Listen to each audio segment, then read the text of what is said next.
हाय लोगोफोर आं दा नै बगामाथियाव थांगासिनो दङ हयथ' गोबां लोगोफोरानो बगामाथियाव फैयाखै बे बगामाथिया पिकनिक स्पटनि थाखाय जोबोद मुंदांखा पिकनिक स्पटजों लोगोसे आथिखालाव बे जायगायाव राफ्टिं ट्रेकिं आरो जिप लाइन बेवहाय प्रेक्टिस खालामनाय जायो लोगोफोर नोंथांमोना नै नुनो मोनदो नै थांगासिनो दङ नैबे जाबाय बाङालिपारा ओरै लेफ्टजों फैबा तामुलपुर मोनगोन आरो ओरै राइटजों थाङोबा उदालगुरि मोनगोन आरो दा नै जोङो नुदों नोंथांमोना नै लामाखौ दा जों नै बगामाथि लामाजों थांगासिनो दङ सिदा फैयोबा साहाजों बगामाथि थांगासिनो बेसेबा समायना जायगा नै नोंथांमोना नुगासिनो दङ जोबोद मोजां जायगा रायजो राजा नोंथांमोन लोगो नोंथांमोन नै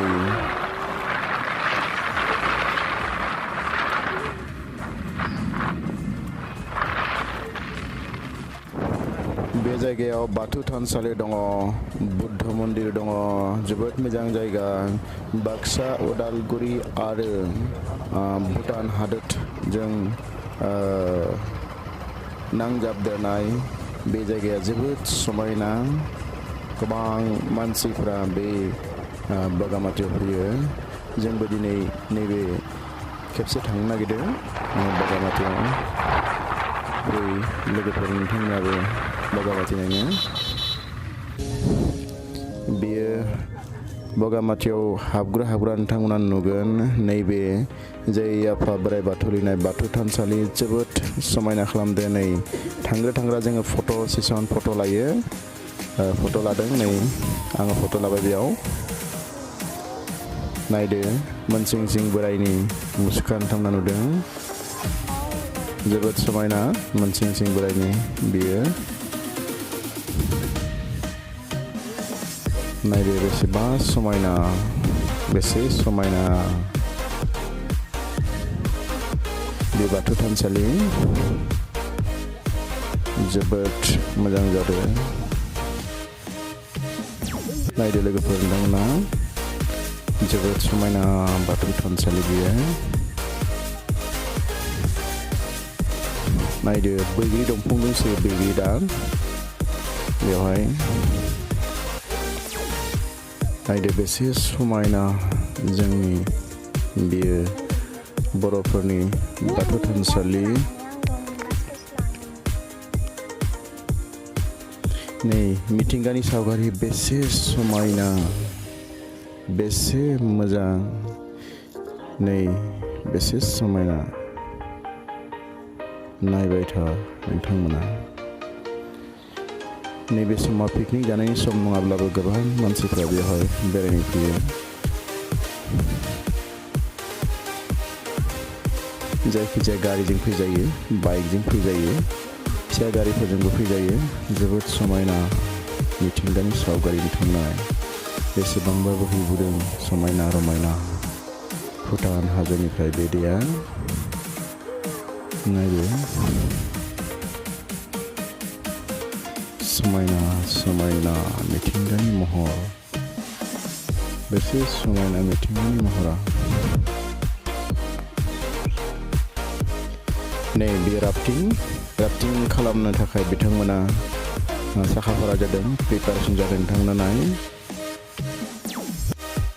राफ्टिं खालामनो थाखाय बिथांमोना जोबोद गुदुं जादों राफ्टिं खालामनायनि बे स्पटआ बेनिखायनो दै एसे सारना लादों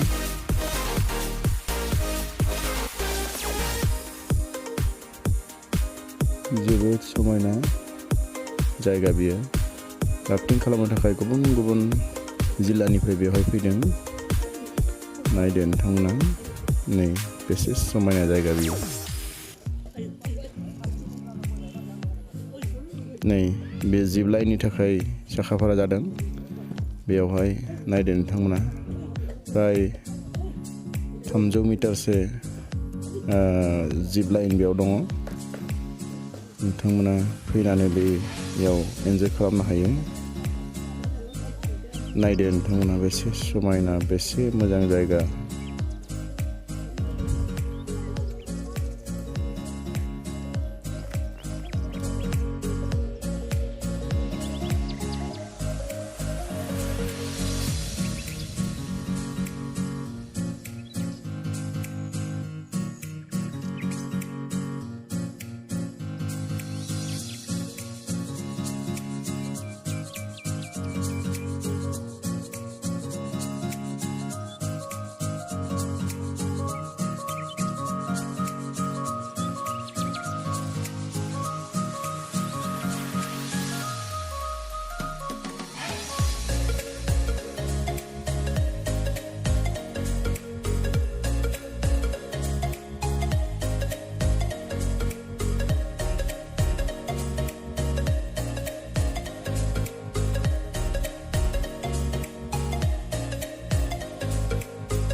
नै जिप लाइनजों थांगासिनो दं नै जिप लाइनजों नै नोंथांमोना हयथ' बेबायदि गाखोफेरनो मोनाखै जुदि गाखोफेरनो मोनाखैब्ला फै नोंथांमोना बगामाथियाव फैनानै नोंथांमोना नै बेबायदि नै दैजों ओरै बारबोदों नै दोंसेल' दिरुंजों फैदो नै नोंथांमोना नुदों नै फै नोंथांमोनाबो बेबायदि एन्जय खालामनो हागोन फै बे जाबाय हाजो सायाव थानाय बुद्ध मन्दिर बेयो नोंथांमोना नुदों जोबोद समायना फै नोंथांमोना बे जायगाखौ नायनो बेसेबा समायना डिसेम्बर जानुवारि फेब्रुवारियाव रोजा मानसिफ्रा बे जायगायाव फैयो जोबोद समायना फै नोंथांमोनाबो बे जायगाखौ नायनो जोबोद समायना मिथिंगानि सावगारि बेसेबा सोमखोर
এখন বগামাটি খুব ধুনীয়া ঠাই ভূটান বৰ্ডাৰ হয় আৰু আমি গ্ৰীণ টেক এডভেঞ্চাৰে যোৱা 2015 চনৰ পৰা ইয়াতে এডভেঞ্চাৰ এক্টিভিটিজ কৰি আছোঁ আজি আমাৰ ইয়াতে কেম্পিং হৈছে নাইট কেম্প হৈছে আৰু লগতে আমাৰ এক্টিভিটিছো আছে যেনে জিপ লাইন আছে আমাৰ অসমৰ ভিতৰত দীঘল জিপ লাইন এইটো প্ৰায় 350 মিটাৰ জিপ লাইন আমি ইয়াতে ফিক্স কৰিছোঁ এইটো নতুনকৈ কৰিছোঁ আৰু লগতে আমাৰ ইয়াতে ৰাফটিং হৈ আছে ৰাফটিং জিপ লাইন আৰু কেম্পিং এইখিনি লগ লাগি আমি আজি ইয়াতে প্ৰগ্ৰেমটো ৰাখিছোঁ বিভিন্ন জায়গাৰ পৰা মানুহ আহিছে ভাল লাগিছে গোটেইখিনি ল'ৰাই এনজয় কৰিছে 2015 চনত আমি গ্ৰীণ টেক এডভেঞ্চাৰ গঠন কৰিছিলোঁ জুলিমা ডেকা মই আৰু সহযোগী হিচাপে আছে নিতম মজুমদাৰ আৰু আমাৰ লগত আমাৰ বিভিন্ন ঠাইৰ পৰা প্ৰায় 15-20 জন ল'ৰা ইয়াতে বিভিন্ন ধৰণে এংগেজ হৈ আছে ইয়াতে গাড়ীৰ পৰা আদি কৰি এক্টিভিটিজ কৰোৱা এইবিলাক ল'ৰা আমাৰ লগত মানে ইয়াতে আমি একেলগে আমি কাম কৰি আছোঁ তেওঁলোকক কিবা এটা পাই আছে আমি আশা কৰিছোঁ অসমৰ ভিতৰতে নহয় ভাৰতৰ ভিতৰতে এটা এডভেঞ্চাৰ হাব হিচাপে বগামাটি আমি পৰিচয় কৰি দিবলৈ সক্ষম হ'ম এদিন নহয় এদিন লাহে আমি এনেকুৱা ধৰণৰ কাৰ্যসূচী লৈ আহিছোঁ পোনপ্ৰথমতে আমি ইয়াতে ৰাফটিং কৰাইছিলোঁ তাৰপিছত জিপ লাইন আহিল এতিয়া আমি আকৌ কেম্পিং কৰাইছোঁ নতুনকৈ আৰু নতুন এক্টিভিটিজ ইন্ট্ৰডিউচ হৈ থাকিব ইয়াতে যিমানখিনি আমাৰ টুৰিষ্ট ইয়াতে আহিব সিমানখিনি আমি কাম কৰিবলৈ উৎসাহ পাই থাকিম আজি লকডাউনৰ মাজতো চৰকাৰৰ যি নীতি নিয়ম আছে চৰকাৰৰ যি গাইডলাইন্স আছে সেইখিনি মানি আমি ইয়াতে কাৰ্যসূচী চলাই ৰাখিবলৈ সক্ষম হৈছোঁ কিয়নো বিগত 2019-20 চনৰ যি কা আন্দোলন তাৰপিছত যি কোভিডৰ যি পৰিৱেশ এই পৰিৱেশত আমাৰ গোটেই টুৰিজিম ইণ্ডাষ্ট্ৰিটো যথেষ্ট পৰিমাণে ক্ষতিগ্ৰস্ত হৈছে তাৰ মাজতো আমি স্থানীয় টুৰিষ্টখিনিক লৈ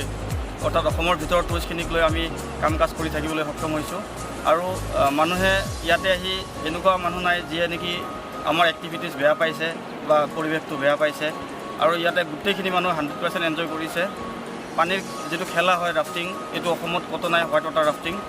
ৰাফটিং হয় ইয়াতে কৰবাত অসমত কিন্তু হোৱাইট ৱাটাৰ ৰাফটিং অসমৰ কোনো ঠাইত নাই এতিয়ালৈকে কমাৰ্চিয়েলি ইন্ট্ৰডিউচ হোৱা নাই কিন্তু বগামাটিত আমি আৰম্ভ কৰিছোঁ গতিকে আহক ৰাইজসকল আপোনালোকেও হোৱাইট ৱাটাৰ ৰাফটিং এনজয় কৰক জিপ লাইন এনজয় কৰক বগামাটিৰ পৰিৱেশ চাওক আৰু লগতে আমাৰ বগামাটিক অসমৰ নহয় ভাৰতৰ ভিতৰতে এটা সুন্দৰ ঠাই হিচাপে টুৰিষ্ট হটস্পট হিচাপে চিনাকি কৰাত আপোনালোকক সহযোগ কৰক ৱেলকাম টু বগামাটি